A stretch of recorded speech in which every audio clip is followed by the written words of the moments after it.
This episode of Biters is brought to you by Tweaked Audio. To get awesome headphones, go to tweakedaudio.com and use the coupon code Southgate to get 30% off, free shipping, and a lifetime warranty. Or you can get there through the link on our website, southgatemediagroup.com.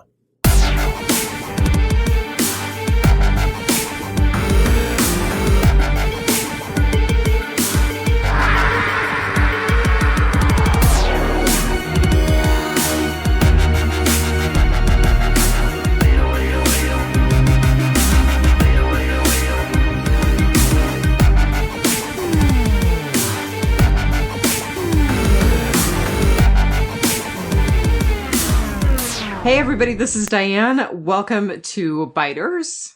And this is Marnell. You want to talk? Let's talk. You are desperately trying to connect with me. So we are podcasting episode 4 of season 9 of The Walking Dead. The Obliged. The Obliged. So I'm going to hit you up right away for your rating, because I think our ratings are probably going to be pretty similar. I said 4.3 stacked bodies. My rating was actually a little lower. I was being generous. 3.899 out of 5 serious bowls of whip ass in the form of an overnight deluge. Wow. That's a mouthful. That was a Eugenism. Okay, I need subtitles for the dude. Sometimes I do too. I managed to catch that much and I was like, oh, that's a good rating. I had to roll it back a couple of times to get what he was saying sometimes. I would wager that Josh McDermott probably has to roll it back a couple of times. I think it's because he's so monotoned and his isms just roll off the tongue that it goes by so quickly and it's so monotoned that it just doesn't register and it's not loud enough. It's not loud enough, AMC. Do you hear that? We all have to use our sound bars. I totally used my sound bar and I'm so glad that I did. Because and there was still something that Negan said in the cell where I was like, what? And I played it back and I was still like, what? Right before he starts hitting his head against the wall. Yes, I could not. I rolled it back 5 times and I'm like, I'm not getting it. I was totally like, it's an EVP, and you'll hear whatever is suggested to you. Well, I registered nothing. I didn't either. He was speaking in tongues. I think he was having a stroke, and then he just went to go beat his head against the wall. My head really hurts. Right? Oh, no. So I have numbers for last week. Okay. The headline on TV by the numbers was Walking Dead and Monday Night Football lead 18-49 again. So I was heartened by that. And then I flipped into the numbers and I was like, gah! Dr. Pimple Popper beat us? No, Dr. Pimple Popper did not beat us. The only thing that beat us in the 18-49 group was a football game. Okay. It came in second in 18-49. And it came in 6th in the overall age group. So in 18-49, there were 1.9 million viewers. And in Live Plus Same Day for the overall age group, it was 5.037 million views. So in Live Plus 3, it remained second in 18-49, moved up to second in overall age, and was 7.437 million views for overall views. Yeah, I saw a headline this week that said, pending Rick's death, that the numbers were holding steady, so... I think we're gonna lock in around 5 million, which I still, I read an article that said that this still puts the other AMC shows in a distant second, that Better Call Saul and Preacher, they're struggling to get as many views. Right. They're struggling to bust 1 million, Preacher is sometimes, so... I would still rather be a lower rated show on AMC than a higher rated show on another network, just for the simple fact that AMC is so far and above all of the other ones when it comes to ratings. I mean, just everything that they have is huge, and the only thing you can compare it to is other AMC things. Well, and there's creative freedom, I think, that there isn't in other networks. Right. I mean, partially because they can get away with the gore and the swearing and, you know. Shockingly so, sometimes. I know. Daryl dropped an F-bomb in this episode. I think they're doing, like, 1 or 2 an episode now. And I thought it was just 1 or 2 a season at one point. I had heard one time, I don't know, maybe one of the Thomases said it, or maybe it was Brian, that it was like they were allowed 2 a season. Like, yeah. Yeah. So maybe that's changed. I kind of think so. It seems to be more frequent. I agree. But I definitely was like, oh, Daryl, drop the F-bomb! Oh my god! Oh. So what do you think about the title? I really struggled to come up with the title, and I kind of came up independently with the same thing that Walking Dead Wikia came up with. Okay, lay it on me, because I didn't even... I kind of felt like Rick feels obliged to Carl's memory. He feels obligated to keep Carl's vision alive. And that was the only thing I could come up with. So if we're going with that, I think we're all feeling, well, a lot of them are feeling obliged to keep Negan alive, which I disagree with. Oh. Well, Maggie and Daryl definitely don't. No, but everyone in Alexandria... The people who are trying to feed him. Yeah, they're morally obliged to keep him alive and healthy. Okay, I like that. I didn't think about that aspect of it at all. Yeah. And of course, you could say Michonne feels obliged to take on the leadership role in Alexandria when she really just wants to go kill zombies at night. Yes, and points to Dianne LaSorsa, that is the source of the blood on Michonne's arm in the last episode. Yeah. That's pretty cool. That's awesome.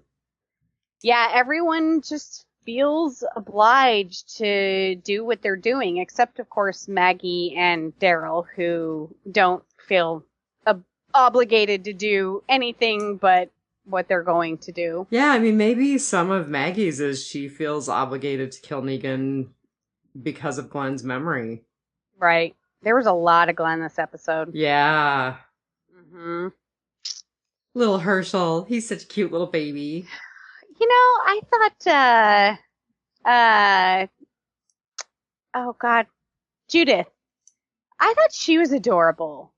In this episode? Yeah. Oh yeah, definitely. When she was kissing Michonne on the cheek, I was like, oh, she really is a cute little girl for a kid. For one of those things I'd rather not have. Yeah. So for something without 4 legs and fur, she's adorable. Oh. That's awesome. So do you have any Whisperers Corner? Oh my god, you're skipping way ahead. Am I? You're skipping way ahead. We still haven't talked about the writer, we still haven't talked about the director, we still haven't talked about your special task for the evening. We do that first? Yeah. Okay. I'm totally holding on to the Whisperer's Corner, because I do have a couple of things that are, and one of them is a little spoilery. Oh, good. So our writer was a woman named Geraldine Inoa, I-N-O-A. I hope I'm saying that right. That's how I would say it. So she... Inoa? Inoa, maybe? Inoa, maybe? Yeah. Okay. She was a staff writer on the first 4 episodes of this season and was credited as the primary writer for this episode, and that is like the only writing credits that I found for her on IMDb. Wow, that is a huge step from going from having nothing to being a writer on The Walking Dead. Well, and I was thinking about it, and the only other thing that kind of came to mind is, like, for example, my husband's cousin is a film editor in LA, and he just finally got an IMDb page, and he's edited a bunch of stuff. So, in fact, I have not looked at his IMDb, but I suspect it probably doesn't list everything he's worked on, so maybe that's the case for Geraldine. Or maybe truly this is her first foray into credited writing. Yeah. I mean, there's nothing. There's not even like art department or anything like that. Right. And a lot of these guys start out as editors or they start out in other departments and then end up writing. Yeah. Yeah. Wow. So there's not much, but that's our episode writer. No, and good on her for making that huge leap. And then I'm assuming you watched Talking Dead. I did. And so director Rosemary Rodriguez actually tweeted her congratulations to Jeffrey Dean Morgan during Talking Dead. That was one of the things that Chris Hardwick mentioned to Jeffrey Dean Morgan when he was like, "You killed it this episode." And Rosemary Rodriguez said so too. Oh, I wasn't paying attention during that part. It's okay, I was, because I know that writer and director are my bad. So she has directed a total of 3 episodes of The Walking Dead, including this one, The Damned, which was last season, and Sing Me a Song, which was last season. She's touched things like Jessica Jones. Amazon's reboot of The Tick, which the only reason it didn't get me is that no one is the Tick except Patrick Warburton. I watched one episode and I was like, nope, no Patrick Warburton, that's not the Tick. That's funny. So, she's got 18 episodes of The Good Wife. Right, I thought of you, and I thought of Jeffrey Dean Morgan, so obviously this is not the first time she's worked with JDM. And Elementary with Lucy Liu, not Lucy Lawless. Not Lucy Lawless. And she did have an episode of Dun Dun Dun, Law and Order SVU. That's like a thing now. Anytime we like look at anybody's profile, I just Control F law. Oh my god, that is so funny. It almost never fails. Like I do said, it the old-fashioned way. I scan, but I immediately want to know. Well, so I've decided that it's like a drinking game for the podcast. Anytime you hear the words Law and Order, you have to drink.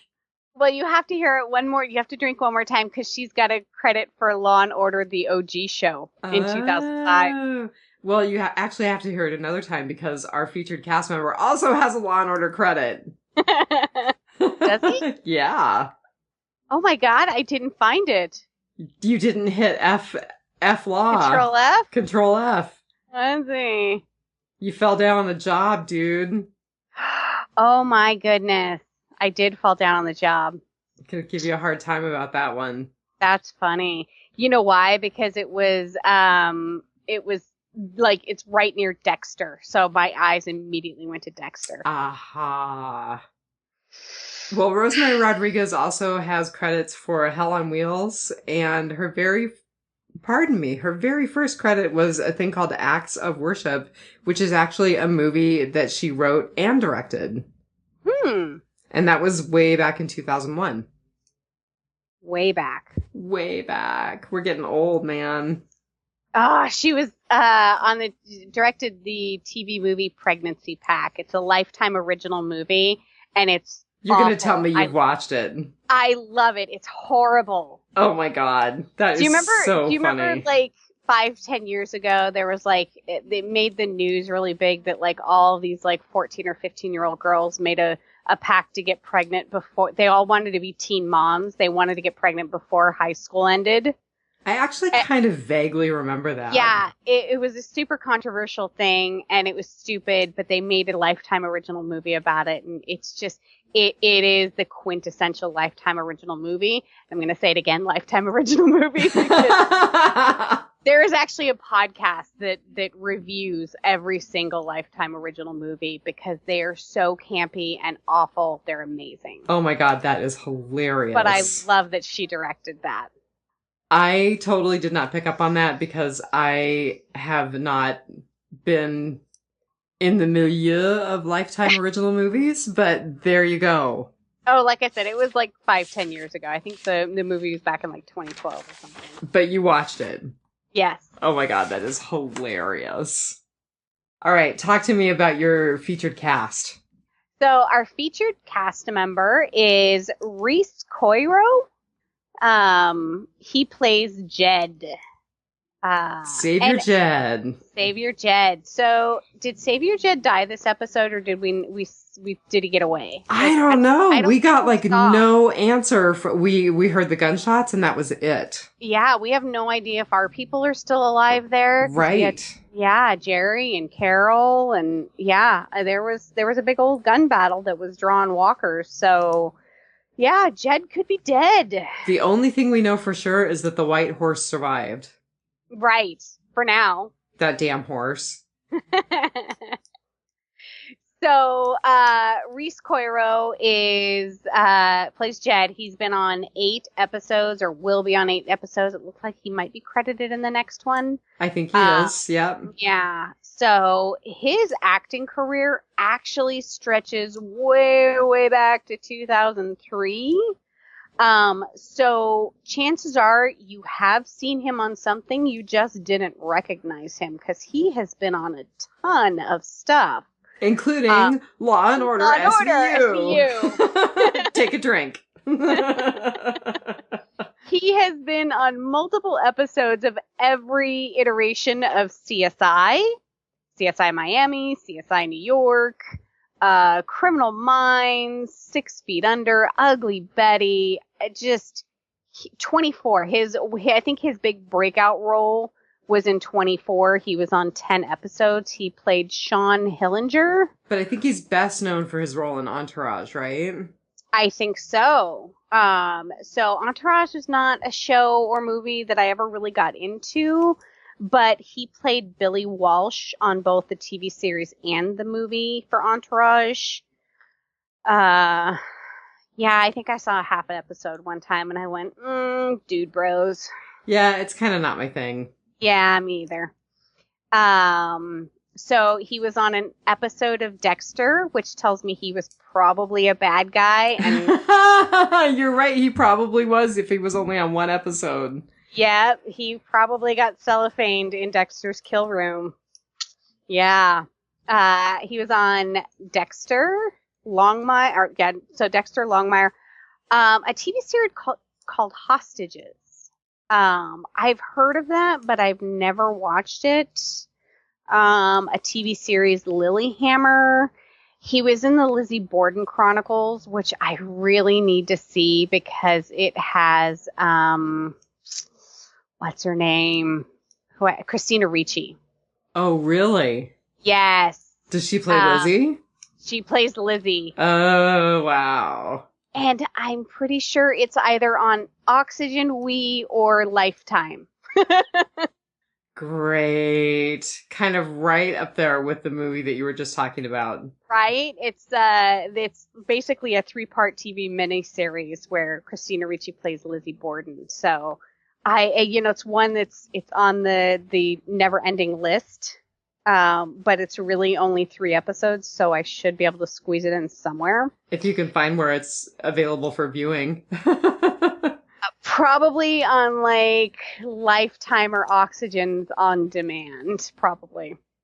I think they rerun it all the time.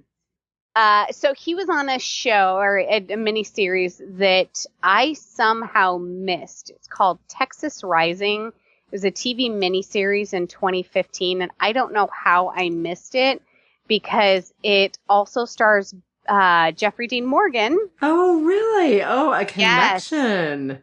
Yes. Bill Paxton, Crispin Glover.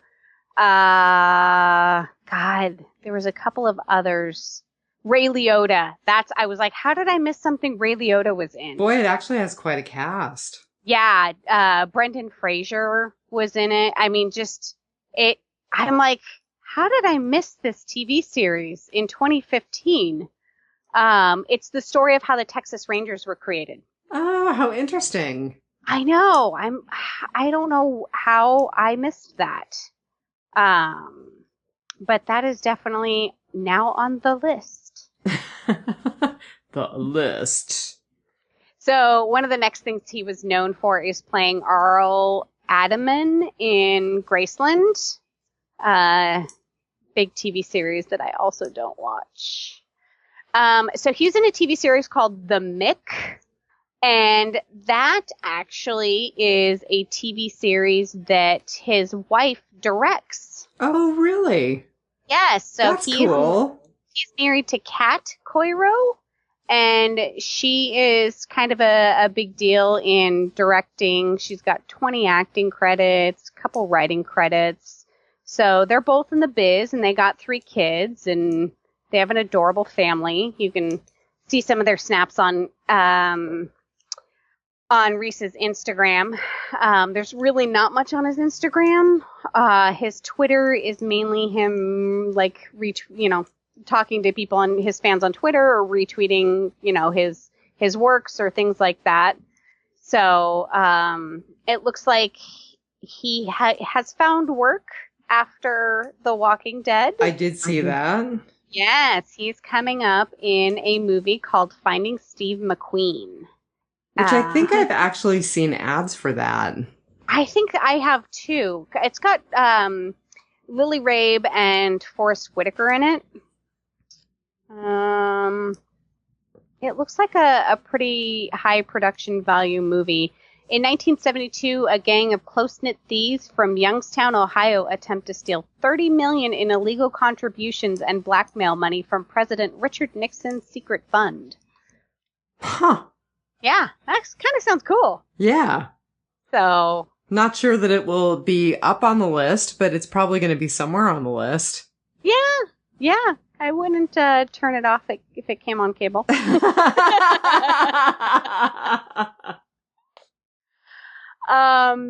So he actually got his start on the stage, much like a lot of our actresses and actors on AMC shows. He attended Princeton High School in New Jersey.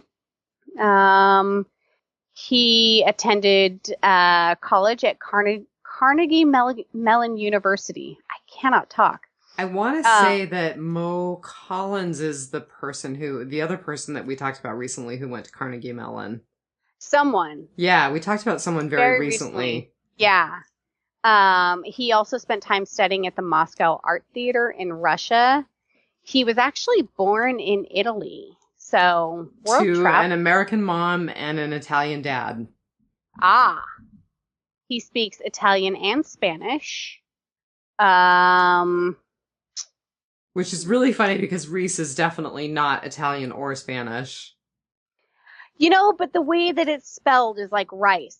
It's a Welsh spelling. Okay. And mom has apparently some Welsh and Irish ancestry from what I was reading. Oh, look at you. In 2016, he traveled to Standing Rock, North Dakota to take part in the peaceful protest against the North Dakota Access Pipeline. Oh, really? Yeah, I thought that was cool. Yeah. That's the only thing that I could find, like, kind of showing his maybe political leanings, maybe he's just a huge environmental activist. Not obvious on his Twitter or Instagram, then. No, and not really in his interviews. So there's a couple of interviews with him on YouTube, but he's very monosyllabic. Huh. He's not a big talker. He's not a big personality. Yeah, so he's one of those that was a little harder to chase down, but there is a lot online about his early stage acting career. He was in the American premiere of Connor McPherson's off-Broadway play, The Lime Tree Bower. Never heard of it. Me either. But it sounds very upper crust. So he was also in Dinner at 8. And I swear there was one other thing on the stage, but he was a big stage actor before he got his start in TV movies. So star of stage, screen, and film. But yeah, so that's Reese Coiro, Jed. We'll see if he survives next episode or if Jed's dead. He must, only again because he does have credits for several other episodes. So of all of the people who fall in our gun battle of which we have no idea currently. It sounds like probably Jed is not one of them. Oh, yeah, you're right. Because the stuff at the end of his IMDb is end of season 9. Mm-hmm. So, it'll be interesting to see if he remains a villain or if the impending villains unite our people once again. Oh, it's very possible that they might. Yeah, enemy of my enemy. Yeah, right. And we still have all the guns. Except Alden's, because he's not as fast as Carol. That was funny. Yeah. But that begs the question, what happened to Alden? I don't like that question. I kind of like him. He's kind of my new girl crush. I know. Since Jesus is unavailable, Alden's like the next best, like, age-appropriate male. He's kind of got that sweet, soft Irish singer thing going on. Yeah, he looks like he has his own folk band and they travel around. Band. He's part of the choir at Hilltop now, or at in the Kingdom. He's decided to move to the Kingdom so he can sing. I don't know. I would stay closer to Hilltop and Maggie. I think that's part of his plan, actually. Mm-hmm. So I have a little bit for Whisperer's Corner. Oh, good. So I, of course, was really, really, really disturbed by the ending scenes with Andrew Lincoln. Okay. So Forbes has an article that's a bit spoilery that basically is 5 theories about Rick's fate in the next episode of The Walking Dead.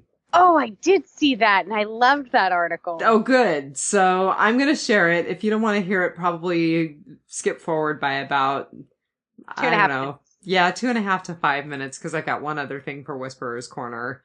So 5 theories. Spoilers follow, it says. So the first is he's hallucinating everything and dies on the rebar.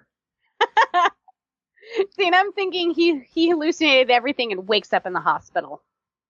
Which, of course, has been a theory all along. Right? That all of The Walking Dead has just been his coma dream. Yep. The next is that Jadis and the helicopter rescue/capture Rick. I love that theory. That kind of plays into the thing that Kari Payton was saying. Well, and one of our fans said it. I can't remember if it was our person who's been contributing from the UK or if it was Dianne LaSorsa. But one of our fans said it in fan feedback, too. I like that theory. So another theory is one of the herds is actually the Whisperers and they take Rick captive. That's a huge possibility because we have to be introduced to the Whisperers. Right? Although I think it's going to be further on down the line. Think so? I do. I think that this next one is probably the most likely. Rick escapes and leads the herds to the bridge and their doom, saving everyone in a moment of sacrifice. Well, and that's kind of what the stuff on the next episode kind of shows. Right. I mean, it actually does show him leading them across the bridge. Yeah, he's got his hand over his side, and there's even a scene of him on the horse with his hand on the side. And there's blood running down the horse's leg. Yeah, so I don't know why those walkers aren't going for that horse. Right, they usually love horse. Yeah. In Icelandic, it's called Histerkut. Horse meat? Yeah. Aww. Yeah, that's what I used to call Skuggi when I was really mad at him. My Icelandic horse, for those who don't know me as well as my sister does. I don't call him that anymore. I love him very much. And then theory number 5, it's all a massive head fake. And this is the one that cracked me up. Okay, so final theory. Rick is impaled on the rebar, but somehow manages to get off of it and hide under a dumpster. We don't see him for a few more episodes, then he miraculously shows up alive and well. Surprise! I'm joking, but I'm also not joking because this type of dirty trick is something the show is quite familiar with. Scott Gimple is one of the writers of next week's episodes, so anything is possible. A Glenn-style fake-out would be infuriating, but I also bet a lot of fans would be relieved at the same time. Okay, so here's why that's not possible. Because he's actually leaving the show. Like, right. But here's Lincoln is gone. Here's what the person who wrote the article goes on to say. It seems unlikely, but stranger things have happened. Also, while Andrew Lincoln has announced his departure from the show, he has also said, "My relationship from this part is far from over. I'm not going to say anything more than that. I would just say watch this season."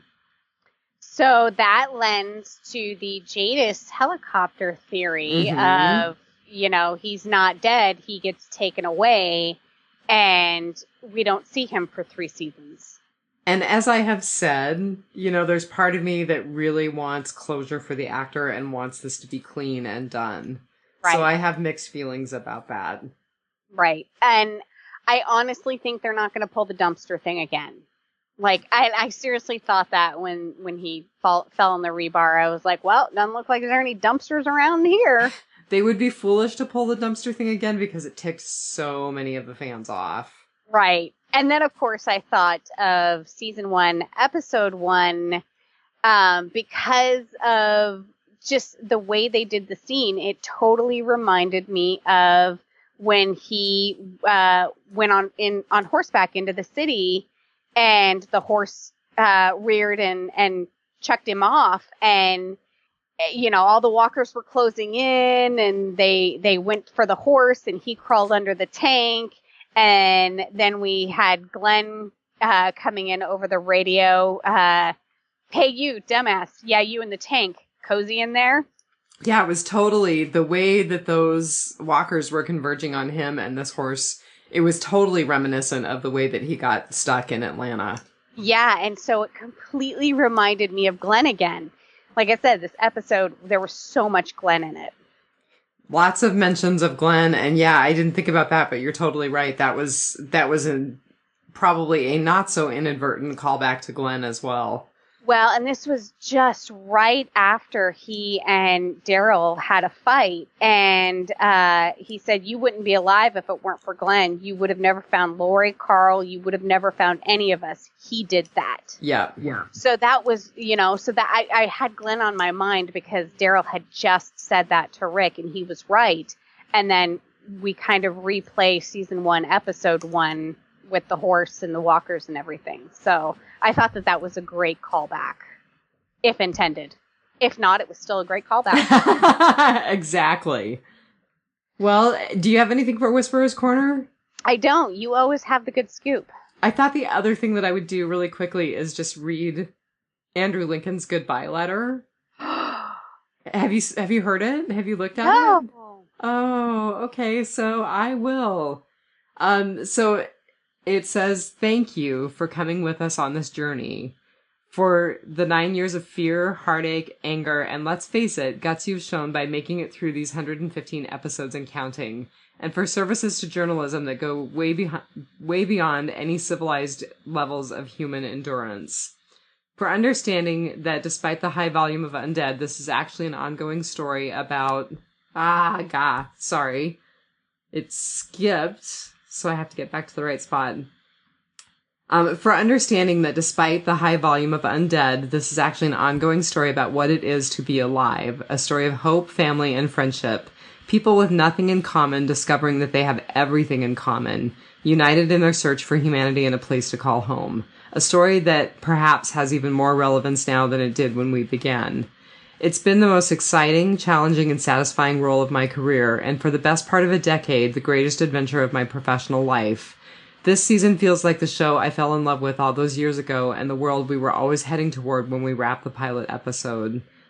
By my own count, I've killed over 400 zombies during the apocalypse, lost a horse, found a horse, lost a girl, that didn't go well, ate a dog once, wore a meat poncho twice, escaped from a bunch of hipster cannibals. Not to mention I've been shot twice, baseball batted, stabbed 3 times, bit a man's throat out, I'm sorry, that was weird and tasted like chicken, and had my cowboy boots resold 12 times.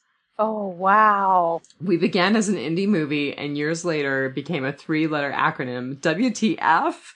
Along the way, we've had the unique pleasure of meeting zombie enthusiasts all over our beautiful blue planet. From Tokyo to Trinidad, people have been united by their love of the story of survival and Norman Reedus's extraordinarily luscious hair.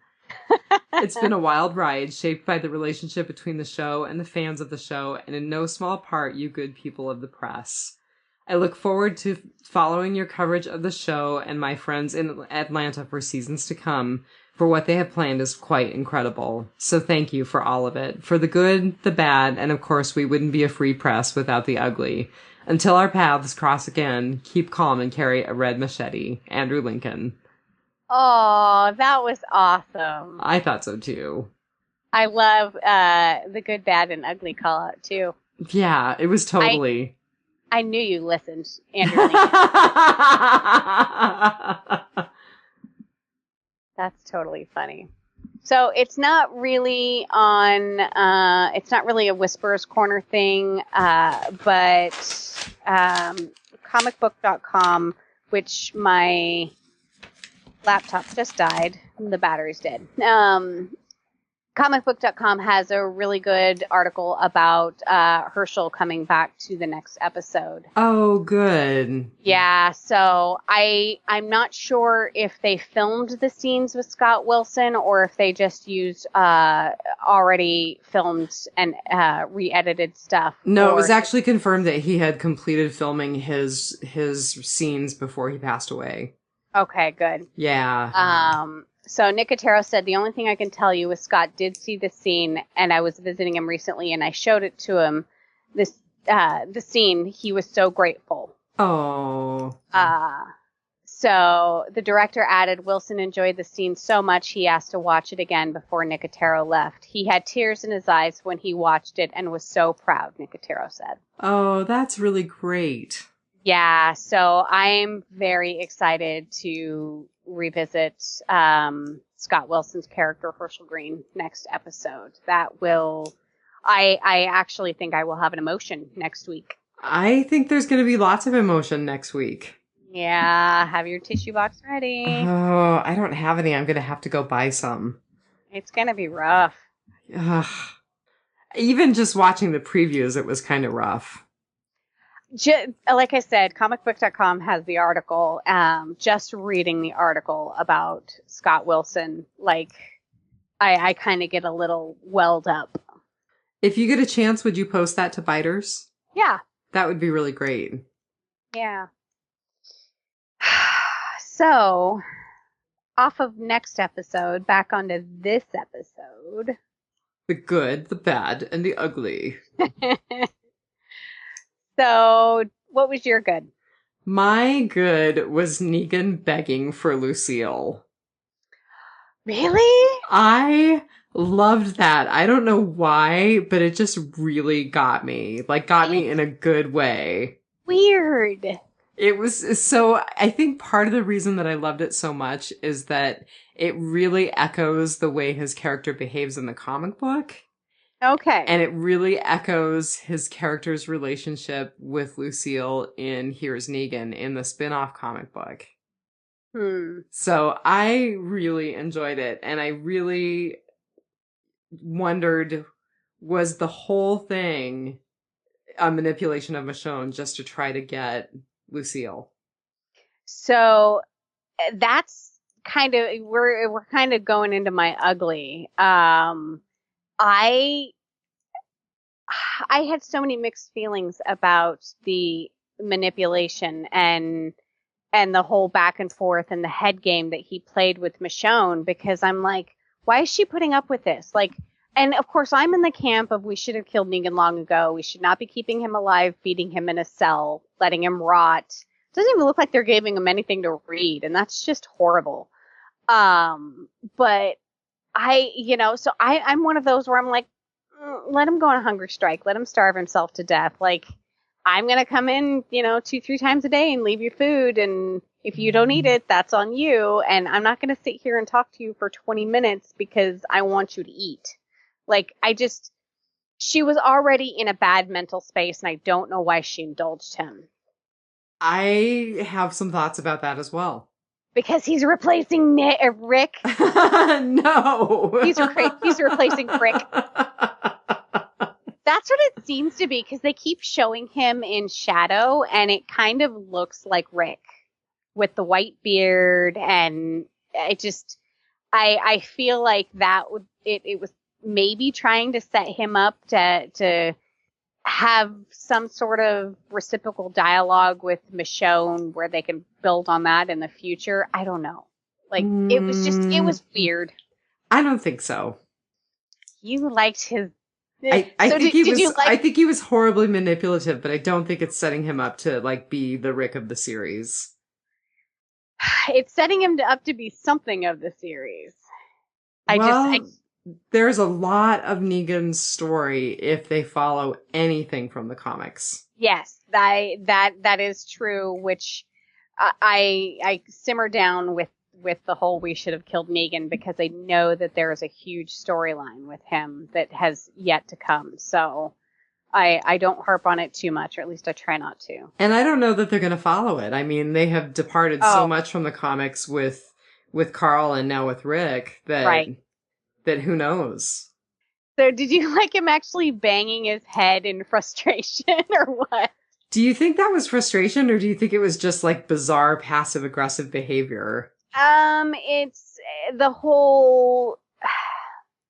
I think it's like the adult male version of a teenage girl cutting herself. Okay. It's self-harm. That's where I was going for. I don't mean to disparage anybody, but I think it was a form of self-harm, just because he cannot deal with the emotions that he is feeling at that moment. So it was a way of processing his emotions. Yep. I think that actually makes a lot of sense to me. Yeah. Yeah. I was like, I can't remember what the clinical term for it is. So, yeah, I think that was just...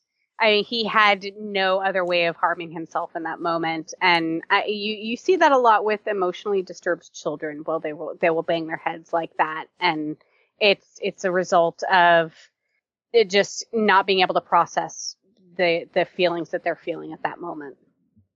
That actually does make a lot of sense to me. Yeah, we feel sorry for Negan. I loved it. I loved him begging for Lucille. I can't say I loved everything about the interaction with Negan, but I loved him begging for Lucille. It's just so weird. Maybe that's why I loved it, because it was really weird. Yeah, I mean, I know that there are people out there who have, like, severe emotional attachments to inanimate objects, you know, whether it's a cartoon character pillow that you marry in another country. Japan. Yeah. We're not pointing fingers at you. And no, but My Strange Addiction has people who are like in love with their cars, like love their cars. I love my car, but I don't love my car. Yeah, no. So he has this relationship with Lucille, which is named for his deceased wife, but it's a barbed wire wrapped bat. I'm telling you, I loved it because it was echoey of the comic books. That's really why I loved it. Will we ever see Lucille again? I think we might. I don't think that they I think somebody took it as a trophy, or I can't see them leaving such an iconic item behind. Maybe one of the saviors took it and they've preserved it. Yeah, that could be it. I could totally see that too. Yeah. Huh. Or I could see Rosita having it. Oh. Yeah, somebody's got it. I think we'll see it again. I do too. Yep. So my good was Michonne as a single mom. She was pretty awesome. It's a role that she's going to have to get used to, and it kind of reminded me of my friends who have spouses in the military and they're on long deployments or they're away from home often. They're not single moms as in like they're not with their husbands or babies' fathers or anything, but they're left alone for long periods of time to raise the children themselves. And that's kind of what Michonne was. And she had it all. She had her career at Alexandria, and she made time for Judith and Midnight Zombie killing sprees. Midnight Zombie. I mean, she had that side hustle killing zombies. Yeah. I just love, it was, at first I was a little bit over the whole Grimes family fun hour, but I really loved that they showed Michonne in that light, because we've seen Maggie do the same thing where, she's been doing it all. And so I think it's funny, it's flipped. We've had this male-centric storyline with the hero Rick Grimes, and then we did Fear the Walking Dead, where we were going to have a female leader, and it's going to completely flip. Like, I think that it's going to be opposite. I think Fear the Walking Dead is going to have a male lead, and The Walking Dead is going to have the women lead. Do you think our lead is Morgan in Fear? For the time being, yes. Very interesting, and very interesting observation about it suddenly becoming a female lead in this group. Yeah, and I like I said, with Fear the Walking Dead, if you haven't listened to Biters for that show, it felt forced. Like, it was like, we have a male leader in one show, we have to have a female leader in another show. It's equality, and it was forced, and I didn't agree with it. I didn't like it. It didn't feel right, and they finally have corrected it, and it feels much better.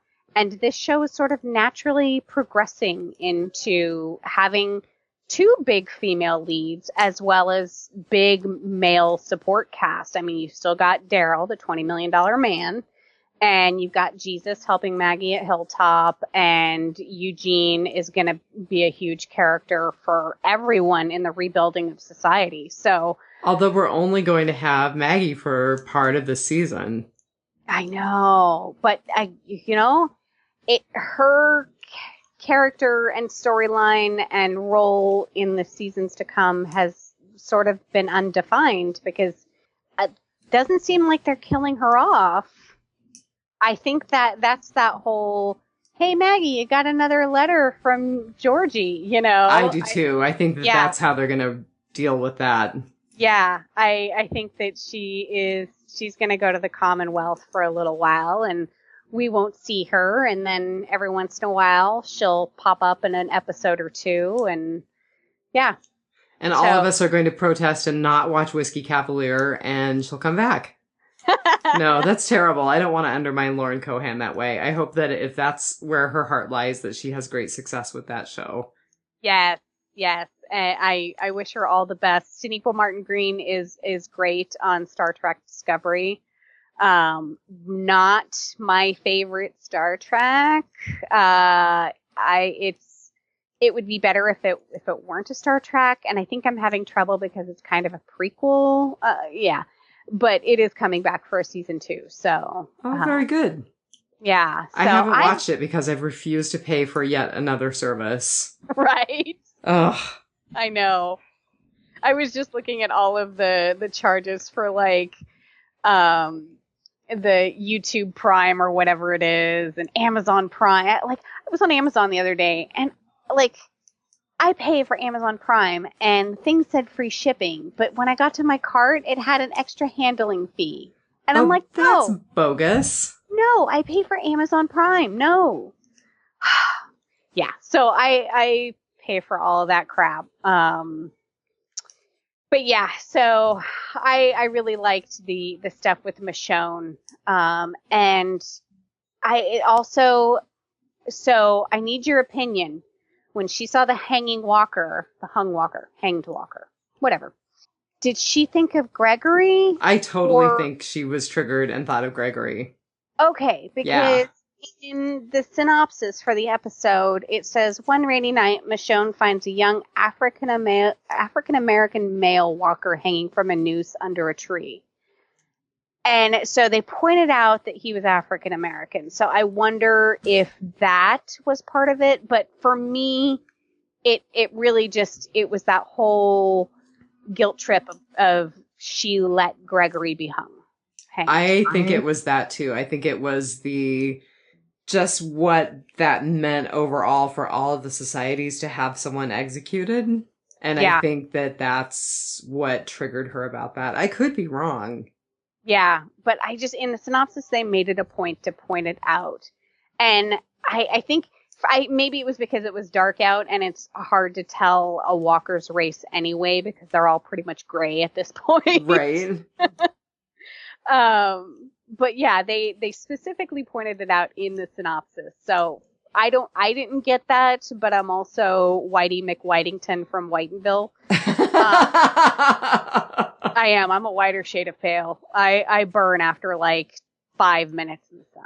You glitter in the sun. I glitter in the sun.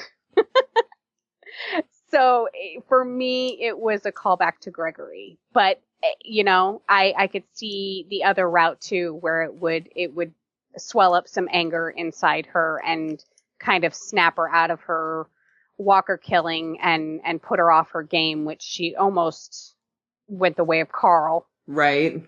Yeah. So yeah, that was my good. Well, my bad was that I really didn't think, and this is getting into your ugly again, that Michonne would allow herself to be that vulnerable with Negan.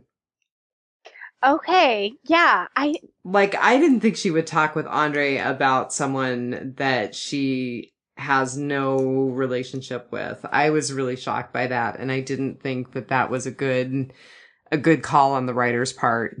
Yeah, because let's face it, Negan is no Hannibal Lecter. There is no quid pro quo. You know, you're not opening up to that guy to make him eat a sandwich. And definitely not about your kid who died in the zombie apocalypse. Yeah. Yeah, he didn't need to know that. I did like what she said about having lost both of her sons and she was going to make this world a better place for her daughter. I thought that was really cool. That. Yes.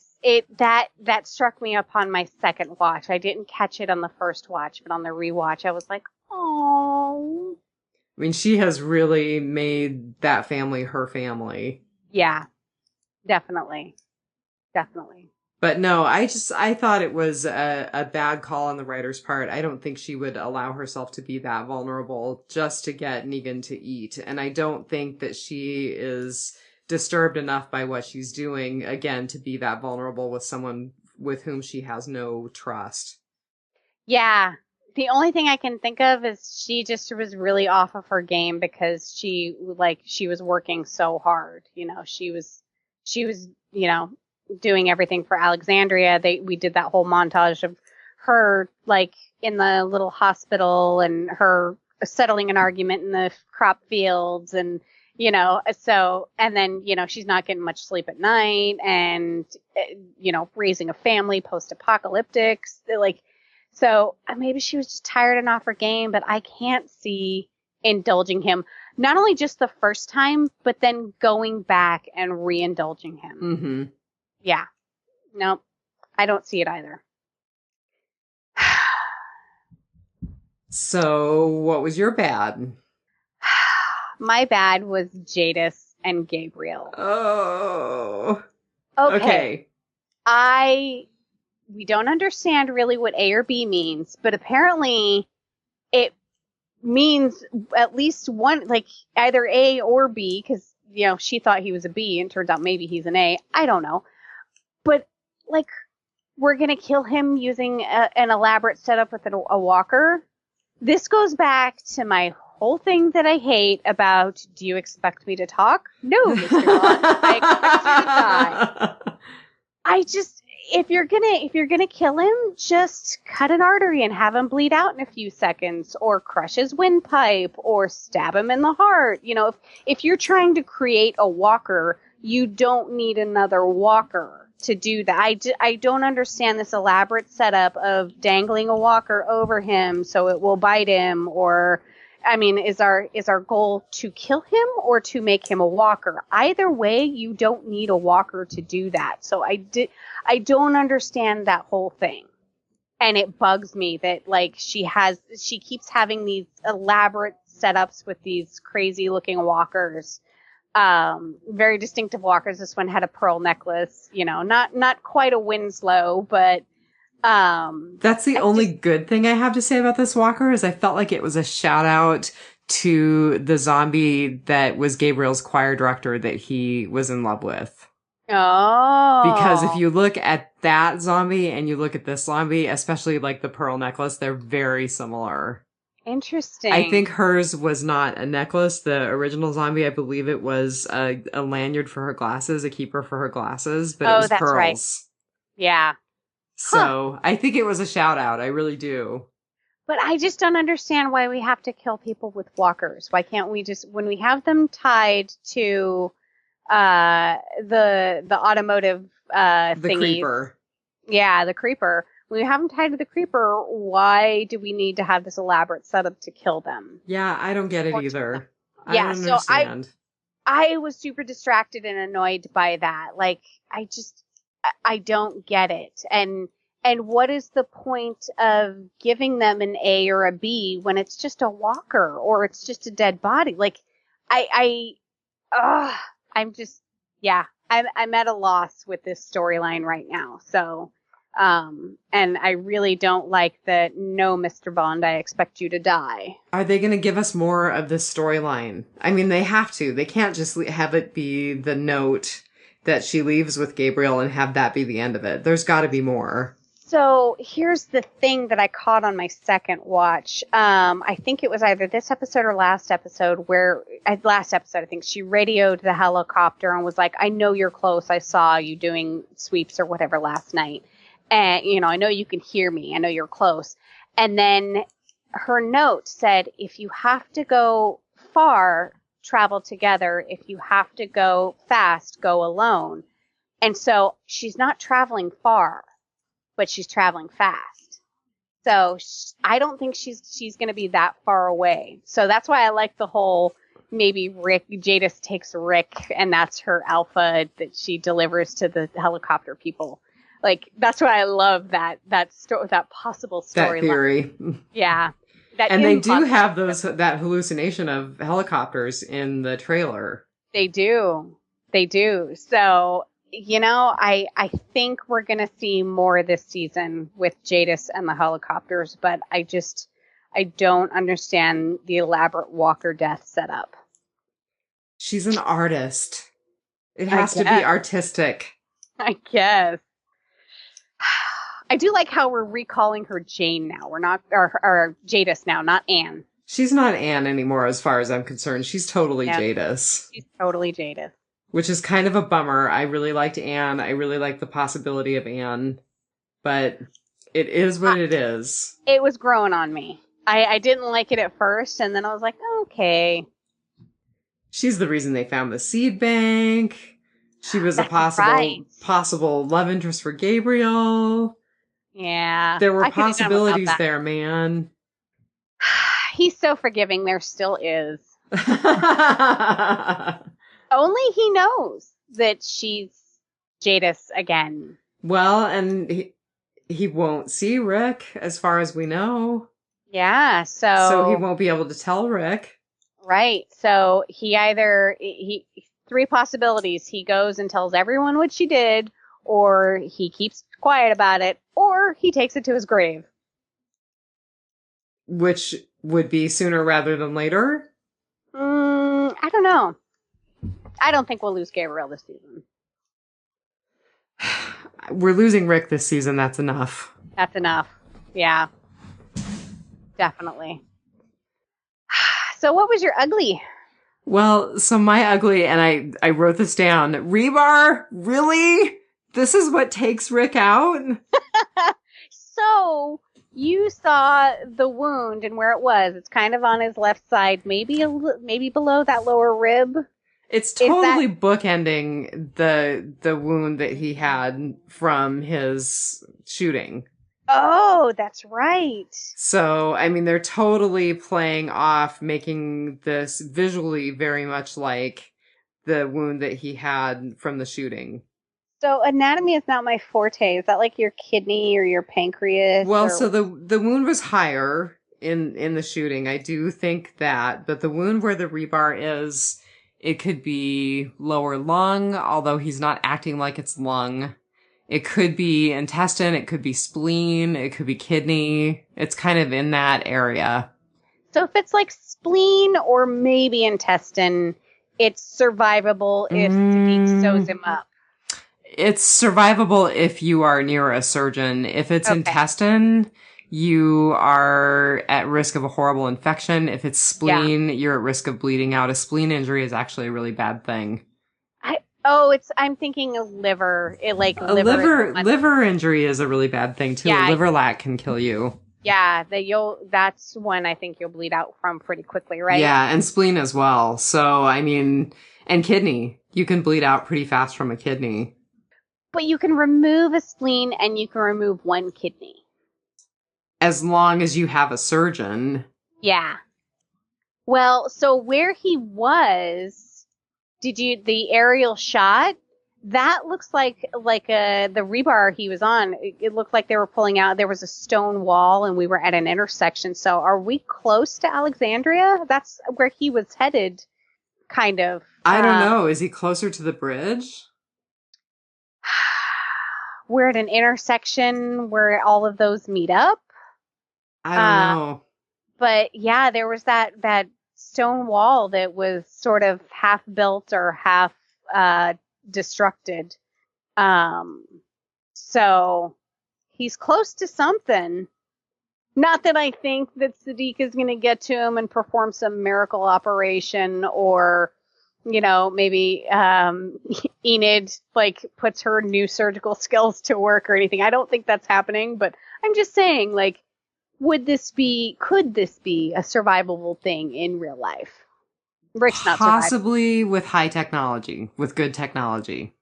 Okay, so no battlefield operation is going to save him. I wouldn't say no battlefield operation. Again, our battlefield tech, our surgery usually moves forward in leaps and bounds when we're talking battlefield medicine. But in terms of what they have available to them now, I don't think so. Right, and it's not the surgery that's probably going to kill you, it's the infection afterwards. It's either the bleeding or the infection. Yeah, because 3.5 years in, you're talking some pretty expired antibiotics they're working with, if at all. I was going to say if they've got any. Yeah, so... I actually talked to a pharmacist a long time ago who was a Walking Dead fan, and he said, his wife also is a pharmacist, and he said, we often have conversations about what we would take from the pharmacy, and of course the first things are antibiotics. So, and I think a lot of people would think that way. Yep. Antibiotics, painkillers, and for me, inhalers. Yeah. Yep. And you could probably find a diabetic who needs some insulin. You could barter with them. Good point. Although insulin is pretty, I was going to say it's pretty fragile, but actually... It's becoming more shelf-stable. Yeah. Huh. So, you're ugly. We got into it briefly, but go for it. Yeah, so my ugly was the whole Negan head game. I don't know. Don't get me wrong. I liked it in that there was a lot of dialogue and we learned a lot about both characters, but I'm not buying it. I think, and like I said, I think it's because I'm just one of those, Negan should have died. Why are we keeping him alive? I could care less if you're not going to eat your sandwich. At least it's not a dog food sandwich, you know? Yeah. I mean, we're giving you fresh tomatoes, and that first tray she brought in, I swear that was like fresh squeezed carrot juice. So he's eaten pretty good for a prisoner of war. So I was really annoyed, but I also had mixed emotions about the head game. Would you have found the head game more believable if he had done it with a different character? Yes. But I think also there are other characters where they would have shut that down. Like, he would have tried with Daryl, and it would have got under Daryl's skin to the point where he's like, eat or don't, I'm leaving. Yeah. But I think Rick would engage. He has engaged in dialogue with him before, so let's see, Maggie's coming to kill him, so no. I think Eugene would shy away only because Eugene has been caught up in it in the past, and he would be fearful of getting caught up in it again. Yeah, definitely. Definitely. Rosita would have shut it down. Yeah, I think he preyed upon one of the only people that he could have. 'Cause he obviously, either he didn't try it or it didn't work with the other people that were trying to feed him. Maybe he didn't try it because he just didn't feel like they had enough power. Right. Yeah, so, interesting. But it sounds like we were both pretty much on the same wavelength as far as that goes, that neither of us felt that it was really... plausible. Yeah. Yeah. Possible, but not plausible. So I think that leads us into our rotting potpourri. So one of the things that I will say about the whole zombie killing spree, it really felt like an eerie dream. And especially when she bashed that walker's head in with the bat, I was like, is she dreaming or is this real? Yeah, she had the whole montage where she gets out of bed and she gets out of bed and she gets out of bed, and it was like Groundhog's Day. Yeah. Yeah. Or Nightmare on Elm Street. Yeah. Yeah, you're stuck in a dream that you can't get out of, you can't wake up from. But yeah, the hanging walker snapped her out of it to the point that she almost went the way of Carl. Like, that's all I gotta say is Carl, like, that annoyed me about Carl's death, that they were just out, like, killing walkers. It wasn't necessary. They weren't on patrol and so it was such an unnecessary death. And if that would have happened to Michonne, I would have been so upset because we always talk about you need to take out the walkers that are building up on the fences and everything. But when you go out specifically hunting for walkers because you're like bored or something, yeah, I would have been really upset if she would have got bit. She was being an Irwin. Yep. She was being an Irwin. Which I'm finally reading feedback. Oh. Is that the fourth one? Yeah. Yeah, I haven't read it. It's good. I should read it. The whole series Deadline was so good. Yeah, I agree. So if people didn't watch The Talking Dead, the set for the pit that Daryl and Rick fell in, that was an awesome set. I loved the way that they did it out in the field just with a shallow hole.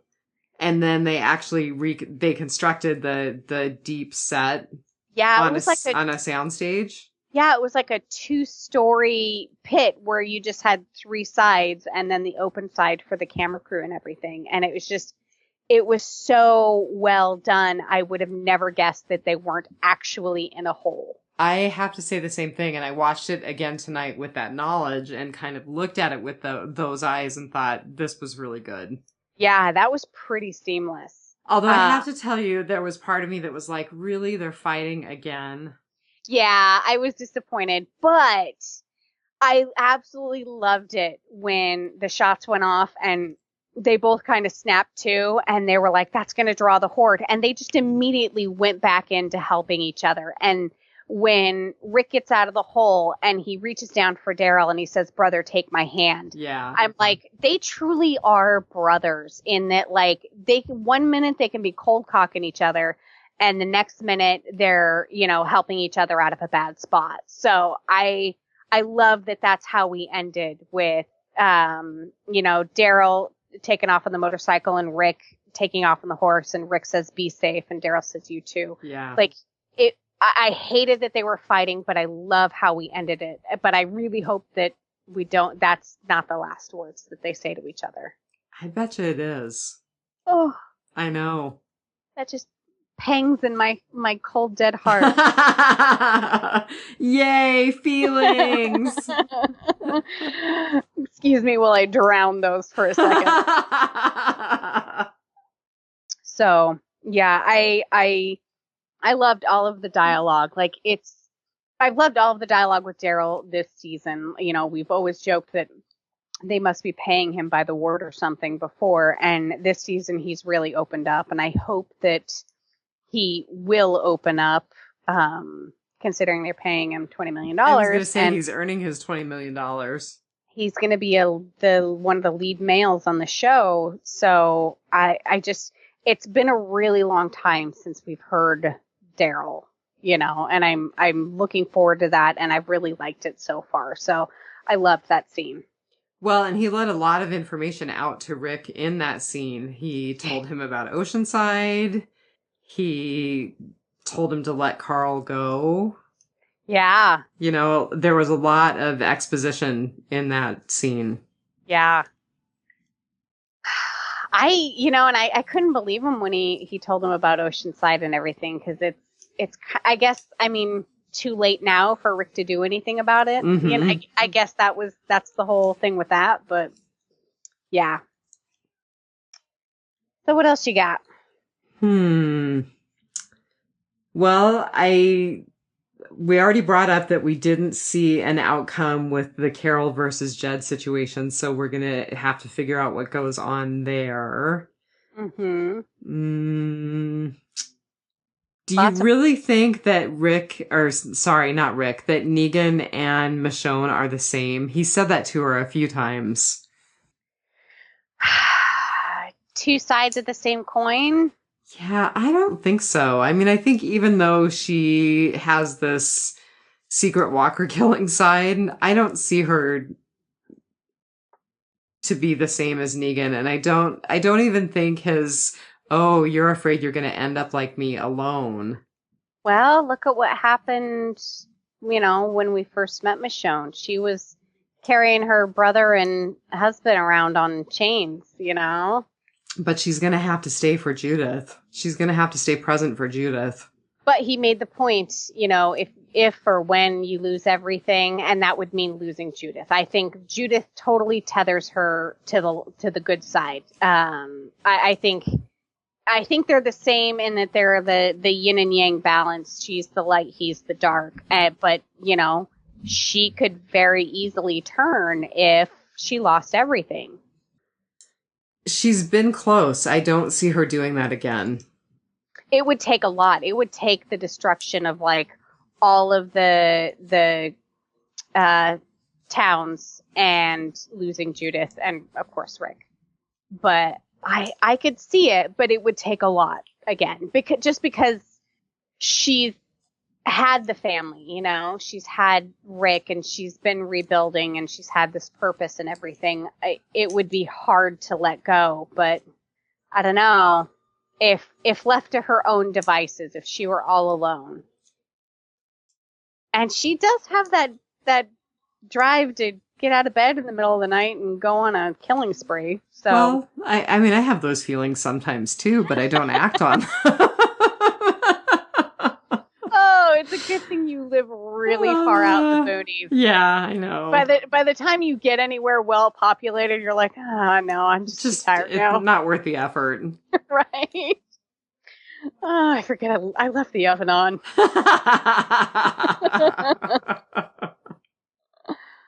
Oh. Well, you got anything else for your writing potpourri? I don't. I don't either. I was totally thinking, once again, this is going to be one of those episodes where I don't have a lot to say, which is why we've gone for almost an hour and a quarter. Right. So I think this, I always print the synopsis of the episode out from the AMC page. And this is 4 full pages, 3.5 pages at 12-point font. So this was a long one. This had a lot in it, but it's building up to the next episode. Well, and so I will say that Phil Parrish and I chatted a little bit on the Biters page because I was like, anybody having thoughts about this episode? And he agreed that it was kind of, just not as exciting as the last 3. And then he said, maybe part of the reason they're underplaying it is to build up for this next episode. And what comes after. And I was like, oh, that kind of helps me a little bit. That kind of recasts it a little bit for me because I was really feeling pretty down on it Yeah. They all can't be 5s. They all can't be 5s. I think that he is exactly right. I think that it totally was downplaying a little bit so that next episode is really big. Yep. Gotta be. Yeah. Like, this is more of a monumental death than Carl.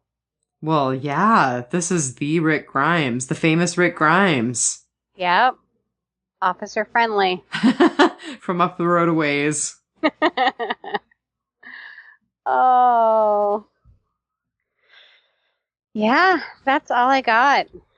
Well, so I think we're going to have a special guest on our next episode. Ooh. It sounds like Thomas O'Mara is going to join us to talk about episode 5. Oh, good. Yeah. I'm sure he will have some interesting little tidbits that he can share now. Right. And he was at Walker Stalker Con, so we'll get to hear a little bit about Walker Stalker Atlanta, I'm sure. Yeah. Yep. Looks like Kirk Manley was there too. Oh yeah, Kirk usually goes to Walker Stalker Con to sell his art. Yeah, he's got some cool stuff up on Twitter. Yeah, and he did the poster for it. Yeah, at BatmanKM if you want to follow him on Twitter. He's got some cool stuff. Totally. I've got a couple of them hanging up in my room, as a matter of fact. Awesome. Well, I guess then we're done for this week. Yeah, next week, what comes after? What comes after? Ugh. I don't know that I'm ready for it. No, that's not a place I want to be on the other side of. Yeah. I'm not ready. Man. But until then, just remember, take it one dead day at a time. Have a good week, everybody. All right. Have a good week. That's Kova saying good night. Bye. We'll talk soon. Bye. Bye.